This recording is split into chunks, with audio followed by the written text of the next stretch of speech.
Hello, hey, hi, all my dear students. So let's start radiation physics MCQ questions. So today's our question number first is which orbital electron has the least binding energy? किस orbital electron में least binding energy होगी? तो हमें पता है कि एक orbit में सबसे पहला ऑर्बिट कौन सा होता है, के, फिर एल, फिर एम, फिर एन। सो जो नियरेस्ट होता है उसकी एनर्जी सबसे ज़्यादा होती है, जो सबसे दूर होता है उसकी एनर्जी सबसे कम होती है।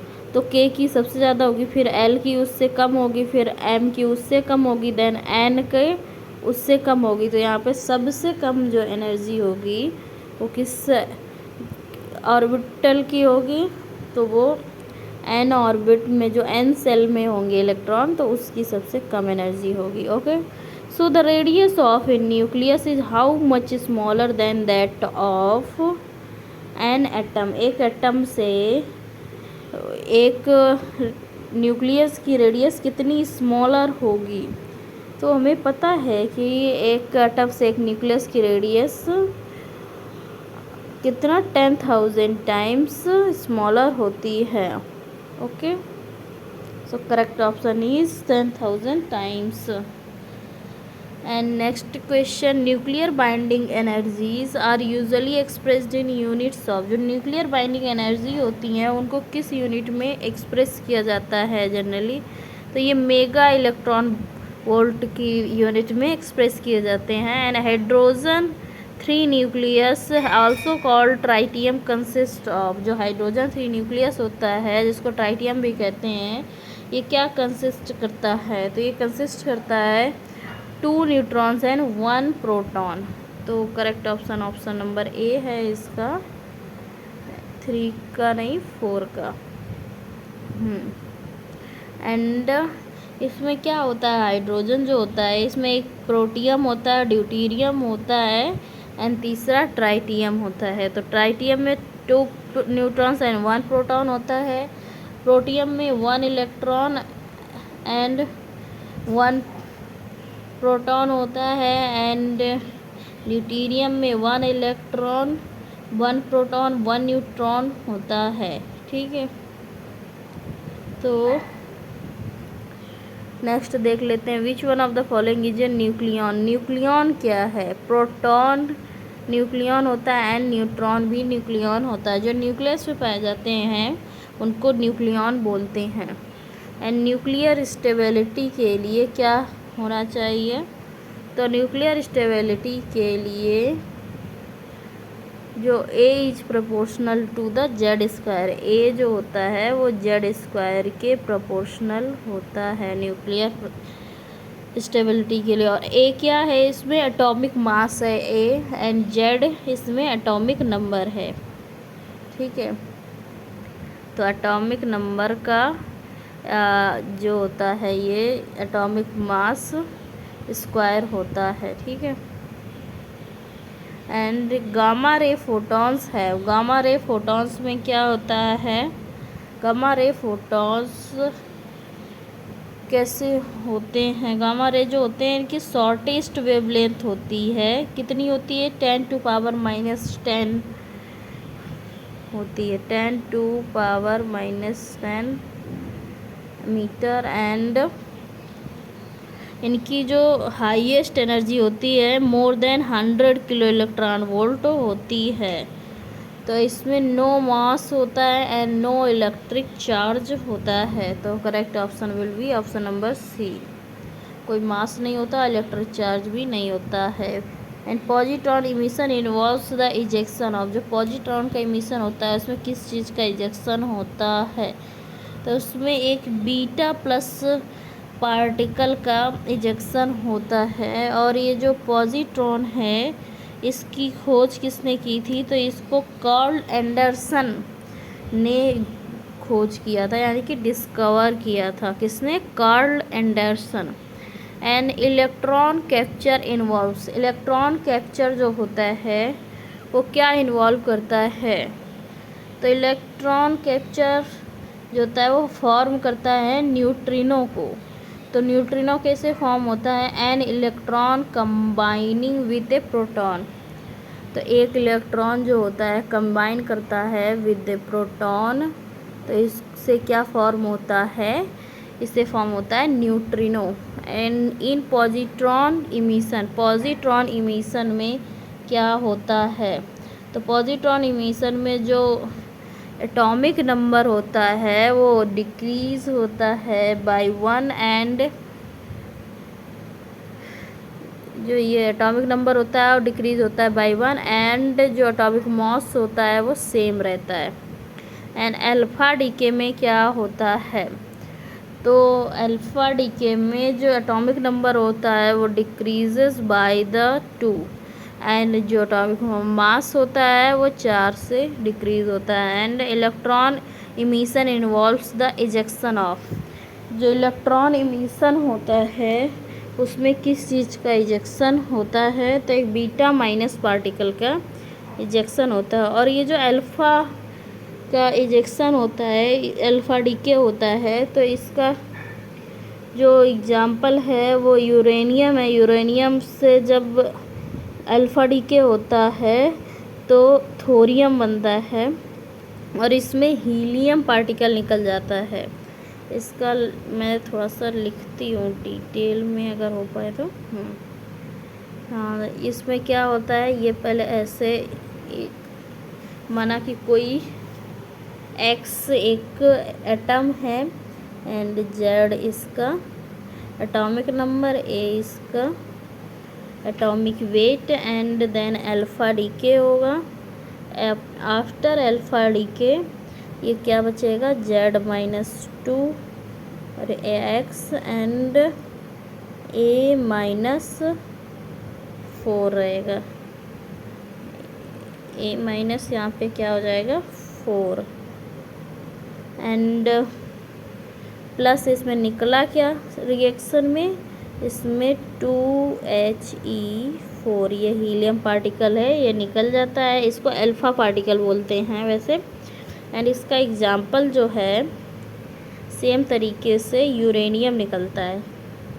यूरेनियम में होता है 92 इसका एटॉमिक नंबर होता है, एंड 238 इसका एटॉमिक वेट होता है। एंड जब इसका अल्फ़ा डीके होता है तो इसमें थोरियम बचता है 90, एंड 238 है तो 234 बचता है, प्लस हीलियम पार्टिकल निकल जाता है अल्फ़ा पार्टिकल के तौर पे। तो इस हिसाब से होता है। I hope you guys understand. And isomeric transition involves. Isomeric जो ट्रांजिशन होता है उसमें क्या होता है? तो जो आइसोमेरिक ट्रांजिशन होता है इसमें emission of the gamma rays होता है। आइसोमेरिक ट्रांजिशन में क्या होता है? Emission of A gamma ray होता है। Internal conversion involves. Internal conversion में क्या होता है? तो इंटरनल कन्वर्जन जो होता है वो ट्रांजिशन फॉर्म होता है एक higher to lower electronic state में इन ए मोलिकुलर एटम। तो ये मतलब एक मोलिकुलर एटम होता है, इसमें क्या होता है कि जो ट्रांजिशन होता है एक हायर एनर्जी फॉर्म से इलेक्ट्रॉनिक स्टेट से to a lower electronic state पे। ठीक है, तो इसमें ऑप्शन कोई मैच नहीं कर रहा है इस चीज़ से, तो करेक्ट ऑप्शन होगा नन ऑफ द अबव। ठीक है। And next question, in spontaneous fission. जब स्पॉन्टेनियस फिजन होता है तो क्या होता है? तो इन स्पॉन्टेनियस फिजन में द न्यूक्लियस स्प्लिट्स इनटू 2 और 3 फ्रेगमेंट्स। न्यूक्लियस 2 और 3 फ्रेगमेंट्स में स्प्लिट हो जाता है। ये इसमें क्या रिलीज होता है? न्यूट्रॉन्स इन द प्रोसेस, और इस प्रोसेस में न्यूट्रॉन्स रिलीज होते हैं। And alpha particle consist of. Alpha particle क्या कंसिस्ट करता है? Anyone can tell me? तो अल्फ़ा पार्टिकल कंसिस्ट करता है 2 protons and 2 neutrons. 2 protons and 2 neutrons.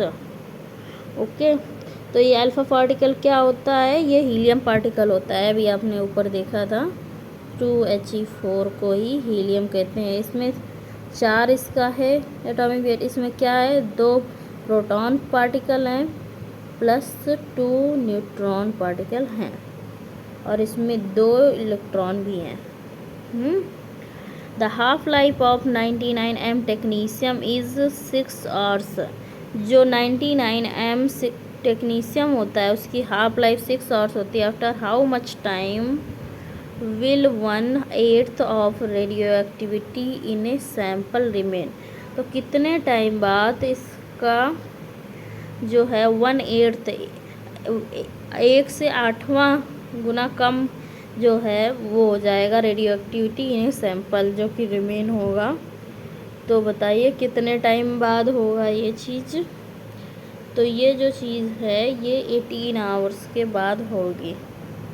इसका एक फॉर्मूला होता है जिसमें होता है x is equal to 0.693 upon T half करके एंड फिर इसमें वैल्यूज़ रखते हैं। तो टी हाफ कितना है अपना 6 है। तो इसको जब टी हाफ को इधर रखेंगे यहाँ पे तो ये रहेगा अपना 6, माइनस नहीं है वो डिलीट नहीं हुआ तो इसीलिए ऐसा दिख रहा है। तो फिर इसकी जो वैल्यूज़ आएंगी वो कितनी आएंगी, तो इसकी जो वैल्यू आएगी 0.115 के अराउंड आएगी, 0.115 और क्या घंटे के बराबर आएगी। देन फिर इसके लिए फॉर्मूला लगाएंगे। तो इसके लिए जो फार्मूला होता है 0.1155 आया। तो इसके बाद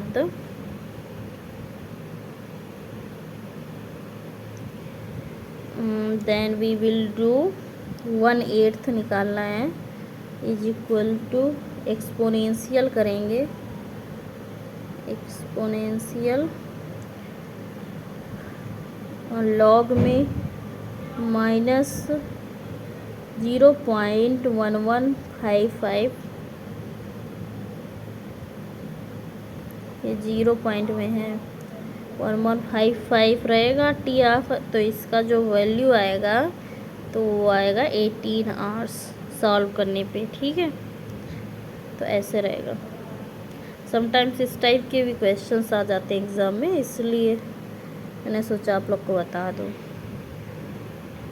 and 1 mega becquerel is equal to 1 mega becquerel किसके बराबर होता है, तो 1 mega becquerel is equal to 1 million decay per second, 1 million decay per second. तो एक बैकुरल में कितने क्यूरी या माइक्रो क्यूरी होते हैं, तो एक becquerel is equal to 2.7 into 10⁻⁻5 micro curie, 2.7 into 10⁻⁻5 micro curie होते हैं एक बैक्यूरियल में। ठीक है, then radioactive decay law is expressed by, जो रेडियो एक्टिव डीके लॉ होता है वो किसके द्वारा एक्सप्रेस किया जाता है, by an exponential factor.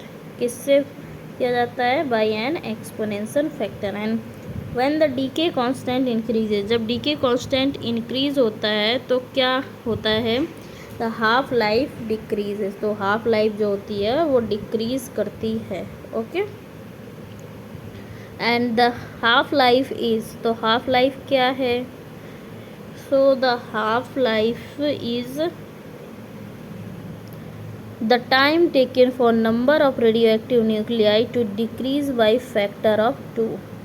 Half life वो टाइम होता है जो कि टाइम लेता है नंबर ऑफ रेडियोएक्टिव न्यूक्लाई को डिक्रीज होने में by the factor of 2। And poly energetic nature of X ray beam is due to, जो पॉली एनर्जेटिक नेचर होता है एक्सरे बीम का वो किसकी वजह से होता है, तो ये जो पॉली एनर्जेटिक नेचर होता है ये होता है ब्रह्मस्टरलंग एक्सरे की वजह से। And decay constant is a measure of, decay constant किस चीज़ का मीज़र होता है? तो decay constant is the measure of the decay probability upon unit of time. ये जो होता है decay probability per unit time होता है मतलब। एंड इसमें क्या ऑप्शंस दिए गए हैं? Decay constant measurement is the number of radioactive decreases, atoms decreases,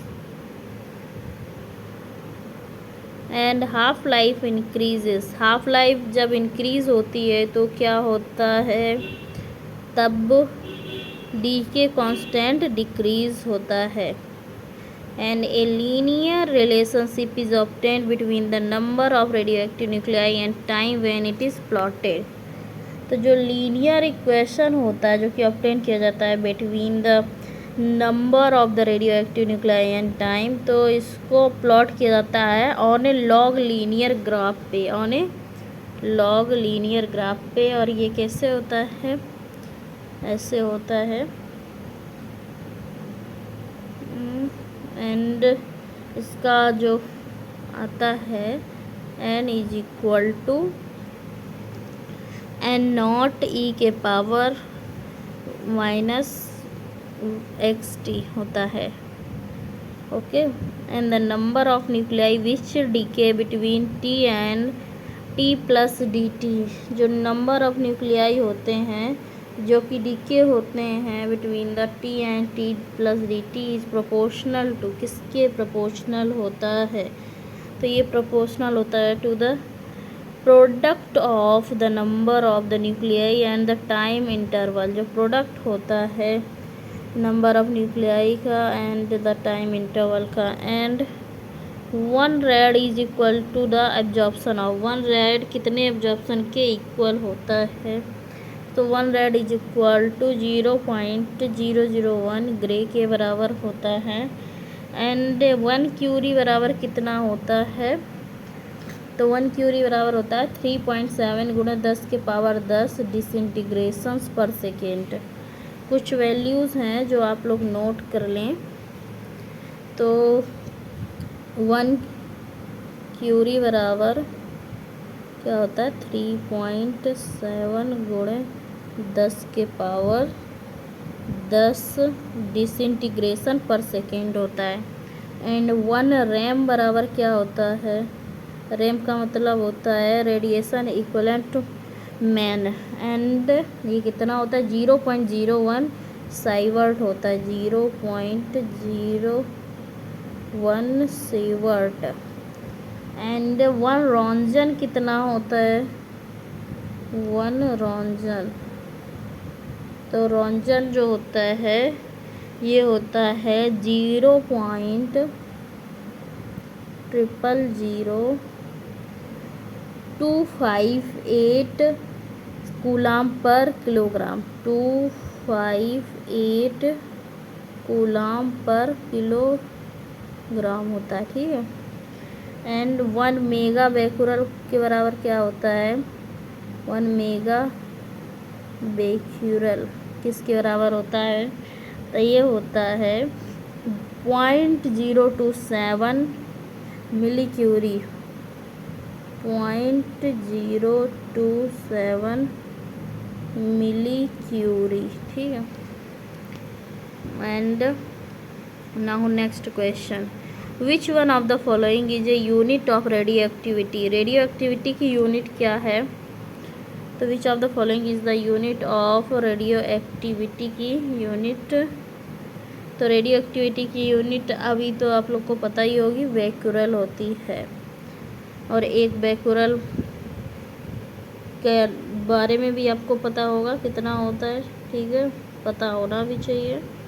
and absorb dose जो होती है ये रिलेटेड होती है किससे? Absorb dose is related to the, so जो एब्जॉर्ब डोज होती है वो energy deposited in a mass of material, तो उसको एब्जॉर्ब डोज बोलते हैं।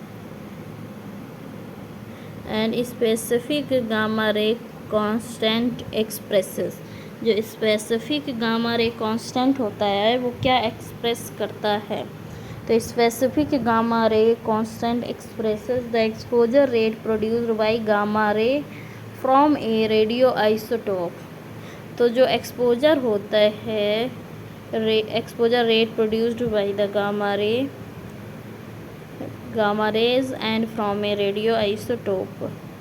Okay, and the becquerel is defined as the amount of radioactive substance that gives rise to disintegration rate. तो becquerel एक क्या होती है, डिफाइन की जाती है as amount of radioactive substance that gives rise to disintegration rate. तो इसको किसमें हम मेज़र करते हैं, तो इसको मेज़र करते हैं 1 disintegration per second. And which one of the following is a unit of radiation exposure. Radiation exposure की यूनिट कौन सी है, तो वो होती है कूलाम पर kilogram. And unit of absorb dose measurement expresses the, जो एब्जॉर्ब डोज का मीजरमेंट होता है वो क्या एक्सप्रेस करता है, तो वो एक्सप्रेस करता है एनर्जी डिपॉजिटेड पर किलोग्राम को एक्सप्रेस करता है। ओके, चलिए फिर ठीक है, नेक्स्ट क्वेश्चन देखते हैं। एंड जो ये कूलाम पर किलोग्राम होता है ये रॉन्जन के बराबर होता है, ठीक है। तो नेक्स्ट क्वेश्चन देखते हैं। 1 curie is equal to, 1 curie किसके बराबर होता है, तो 1 curie is equal to 3.7 into 10⁻10 disintegration per second. 3.7 गुणा 10⁻10 डिसइंटीग्रेशन पर सेकेंड होता है। एंड इसमें जो ऑप्शन है वो कोई सही नहीं है, तो option number D is correct. And 50 rads is equal to, जो 50 रेड होता है वो किसके इक्वल होता है, तो ये जो इक्वल होता है 0.5 ग्रे के इक्वल होता है। And a unit of radiation exposure measurement expresses the, जो यूनिट होती है रेडिएशन एक्सपोजर मीजरमेंट की वो क्या एक्सप्रेस करती है, सो जो यूनिट होती है रेडिएशन एक्सपोजर मीजरमेंट की एक्सप्रेसेस आयनाइजेशन ऑफ एयर, तो वो एक्सप्रेस करती है आयनाइजेशन ऑफ एयर को। And 1 coulomb per kilogram is equal to, 1 coulomb per kilogram किसके इक्वल होता है, तो आपको पता ही है ये रॉन्जन के इक्वल होता है। तो आप इस ऑप्शन को एलिमिनेट करके भी देख सकते हैं, तो 33,876 रॉन्जन के बराबर होता है। And not an SI unit कौन सी नहीं है, roentgen, gray, becquerel, coulomb per kilogram. तो ये पता है आपको कि रॉन्जन जो है वो एसआई यूनिट नहीं है, ठीक है। And traditional unit of radio activity is the, radio activity की जो ट्रेडिशनल यूनिट है वो क्या है, वो बेक्यूरेल है या क्यूरी है, बताइए। तो जो ट्रेडिशनल यूनिट है वो है curie. And absorb dose expresses, absorb dose expresses क्या एक्सप्रेसेस, तो एब्जॉर्ब डोज जो होती है is the radiation energy deposited per unit mass of absorb material. तो ये क्या होती है, ये रेडिएशन एनर्जी होती है अब deposited per unit mass of a material, ठीक है। एंड नेक्स्ट क्वेश्चन देखें, ठीक है। So the next question is the velocity of an alpha particle passing through matter is, जो वेलोसिटी होती है अल्फा पार्टिकल की एक मैटर से जो पास कर रही होती है, तो ओके कितनी होती है, कैसी होती है, तो वेलोसिटी जो होती है वो अल्फा पार्टिकल के रिलेटिवली थोड़ा स्लो होती है। एंड फोटो इलेक्ट्रिक इफ़ेक्ट के बारे में यहाँ पे स्टेटमेंट्स दी गई हैं। तो फोटो इलेक्ट्रिक इफेक्ट के बारे में E is equal to H C lambda होता है, E is equal to H C lambda, जिसमें E है एनर्जी, H है प्लैंक कांस्टेंट, C है speed of light and lambda क्या है वेवलेंथ। तो यहाँ पे जो ऑप्शंस हैं दिए गए हैं उनमें से कोई भी ऑप्शंस करेक्ट नहीं है, तो none of the option is the correct. And in beta decay, तो बीटा डीके में क्या होता है, बीटा डीके में beta particle and neutrino are emitted, beta particle और जो न्यूट्रिनो हैं वो इमिट होते हैं। And next question, the Compton effect results in, Compton effect किसमें होता है, फोटोन स्कैटरिंग में होता है। And photoelectric effect, the photoelectric leaves, जो फोटो इलेक्ट्रिक इफेक्ट है इसमें फोटो इलेक्ट्रॉन लीव करते हैं the atom with an energy, तो एटम को लीव करते हैं विद एन एनर्जी किसके बराबर होती है, तो ये जब लीव करते हैं तो इनकी एनर्जी जो होती है इक्वल टू होती है दैट ऑफ गामा रेज के बराबर होती है एंड लेस होती है with than the orbital binding energy, और ये किससे लेस होती है, जो ऑर्बिटल बाइंडिंग एनर्जी होती है उससे लेस होती है। एंड नेक्स्ट क्वेश्चन देख लेते हैं। So the term attenuation refers to, attenuation term किस चीज़ को रेफर करता है, तो attenuation is the absorption and scattering of both X rays and gamma rays, attenuation जो होता है एब्जॉर्प्शन एंड स्कैटरिंग होता है both the X rays and gamma rays. And Compton effect only occurs with, Compton effect कहाँ पे होता है सिर्फ, तो जो कॉम्पटन इफेक्ट है ये इलेक्ट्रॉन्स में होता है which are is essentially free, Compton effect only occurs with electrons which are essentially free. Okay, and the path of beta particles in matter, जो बीटा पार्टिकल्स का पाथ होता है मैटर में तो वो कैसा होता है, तो बीटा पार्टिकल्स का जो पाथ होता है कैन बी डिस्क्राइब्ड एज टॉर्टुअस, कैसे डिस्क्राइब किया जाता है, एज टॉर्टुअस डिस्क्राइब किया जा सकता है। एंड 49 क्वेश्चन नंबर क्या है, a beam of gamma raise is incident on an absorber, जो एक गामा रेज की बीम होती है वो इंसिडेंट होती है on an absorber, so the transmitted intensity is less than the incident intensity, तो जो ट्रांसमिटेड इंटेंसिटी होती है वो लेस होती है देन द इंसिडेंट इंटेंसिटी से। Okay, and let's see next question, तो हम लोग अभी नेक्स्ट क्वेश्चन देखते हैं। नेक्स्ट क्वेश्चन जो है अपन का 50 नंबर है, when the density of an absorber is increase, तो एटेन्यूएशन पे क्या इफेक्ट पड़ेगा, when the density of an absorber is increase the attenuation, तो एटेन्यूएशन बढ़ जाएगा, फ्लक्चुएट होगा with a mean value of 0 is reduced remains unaltered, तो density का इफेक्ट क्या पड़ेगा, तो इसमें करेक्ट ऑप्शन है अटेन्यूएशन इंक्रीज हो जाएगा, क्योंकि जब थिकनेस किसी चीज़ की बढ़ाएगी जाएगी तो वो अटेन्यूएट ज़्यादा करेगा रेस को। Okay, let's see next question. So the theoretically when the atomic number of the absorber is quadrupled the attenuation is increased by a factor of, जब theoretically देखा जाए जब एटॉमिक नंबर होता है एक ऑब्जॉर्बर का वो क्वाड्रुपल मतलब कि 4 गुना कर दिया जाता है, तो जो अटेन्यूएशन होता है वो इंक्रीज़ हो जाता है बाय ए फैक्टर ऑफ, कितना इंक्रीज़ हो जाता है, by the factor of 64। And let's see next question. So the linear attenuation coefficient is usually expressed in units of, तो जो लीनियर अटेन्यूएशन कोफिशिएंट होता है ये किस यूनिट में एक्सप्रेस किया जाता है जनरली? तो ये जनरली एक्सप्रेस किया जाता है पर सेंटीमीटर में। तो करेक्ट ऑप्शन है option number C. So linear attenuation coefficient के बारे में कौन सी स्टेटमेंट सही है?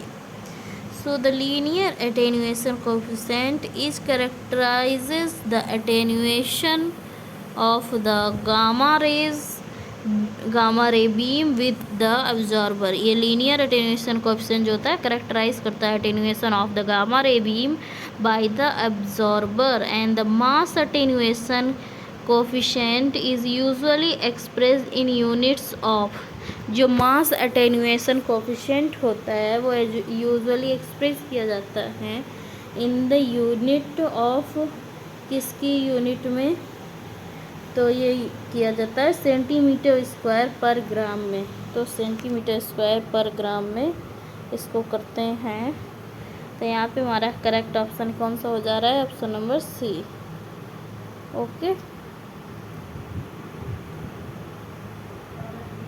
And mass attenuation coefficient is equal to mass attenuation coefficient किसके बराबर होता है?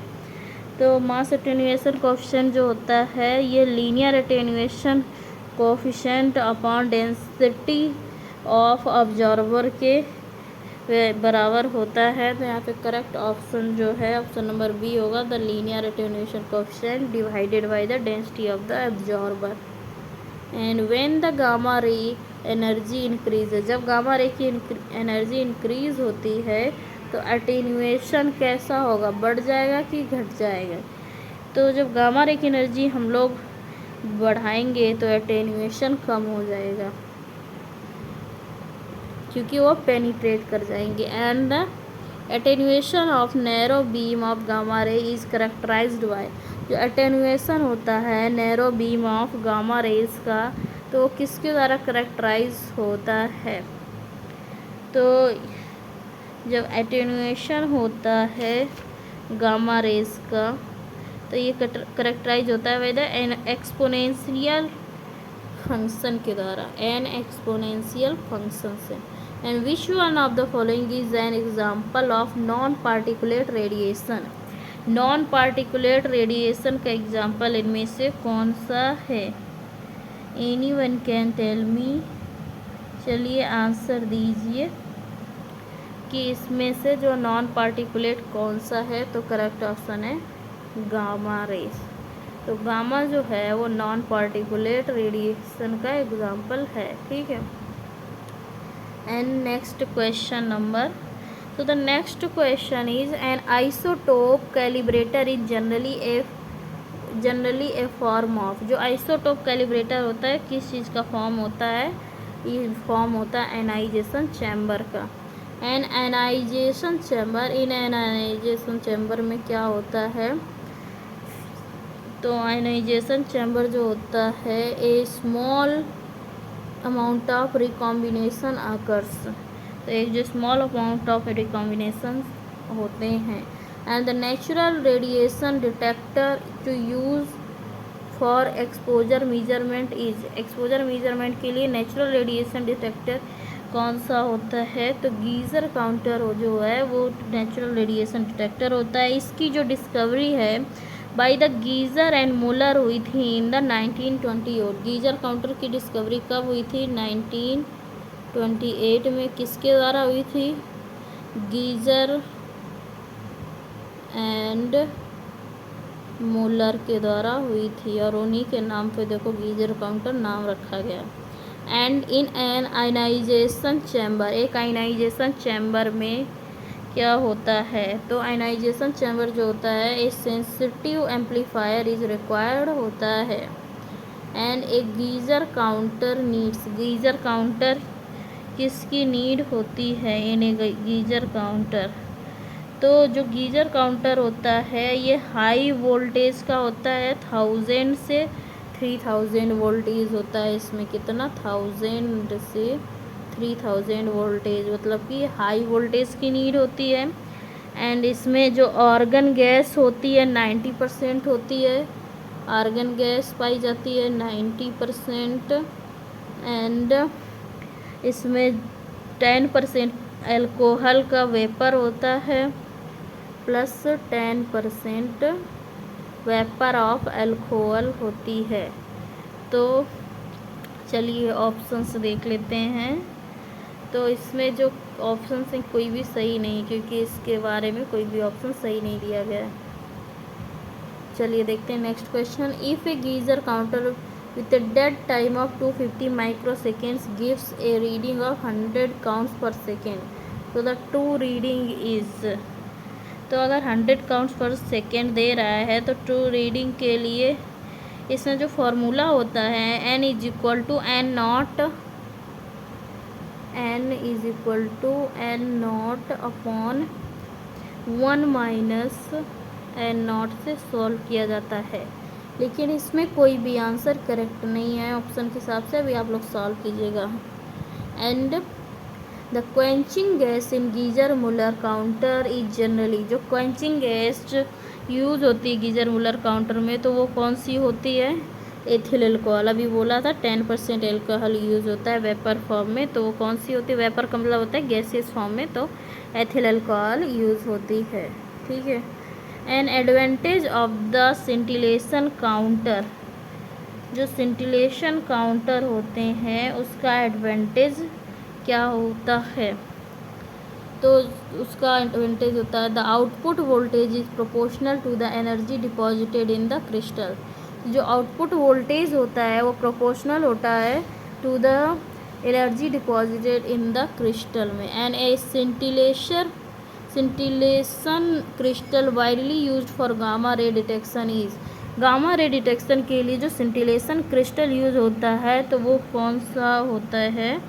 तो जो सिंटिलेशन क्रिस्टल यूज होता है वो होता है sodium iodide and thallium activated. तो करेक्ट ऑप्शन है option number B. And a diode in a photo multiplier tube, एक जो डायोड होता है in a photo multiplier tube तो वो इमिट करता है number of secondary electron per primary electron absorb. Correct option is option number D. तो एक डायोड जो फोटो मल्टीप्लायर ट्यूब में होता है इमिट करता है number of secondary electron per primary electron absorb. And pulse height analysis involves, pulse height जो होती है वो एनालिसिस क्या इन्वॉल्व करता है?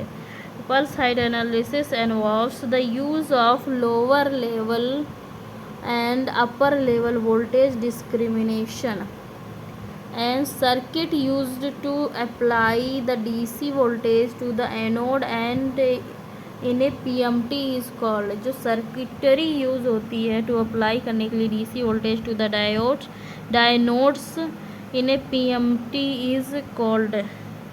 तो इस सर्किटरी को क्या बोलते हैं? रजिस्टर डिवाइडेड चैन बोलते हैं इसको, register divided chain. A scintillation counter needs, scintillation counter में किसकी ज़रूरत होती है? तो जो सेंटिलेशन काउंटर होता है वो उसमें नीड होती है वेरी सेंसिटिव एम्पलीफायर की, वेरी सेंसिटिव एम्पलीफायर की नीड होती है। And the photo peak in A gamma ray energy spectrum for a medium energy mono energetic emitter results from. जो फोटो पीक होता है इन्हें गामा रे एनर्जी स्पेक्ट्रम में from the medium energy mono energetic emitter result करता है किस चीज़ में? Photo electric absorption में। And it results in the photo electric absorption. Okay, तो यहाँ से हम लोग अपना वीडियो कंप्लीट कर रहे हैं। We will do the next question from the next video. ठीक है।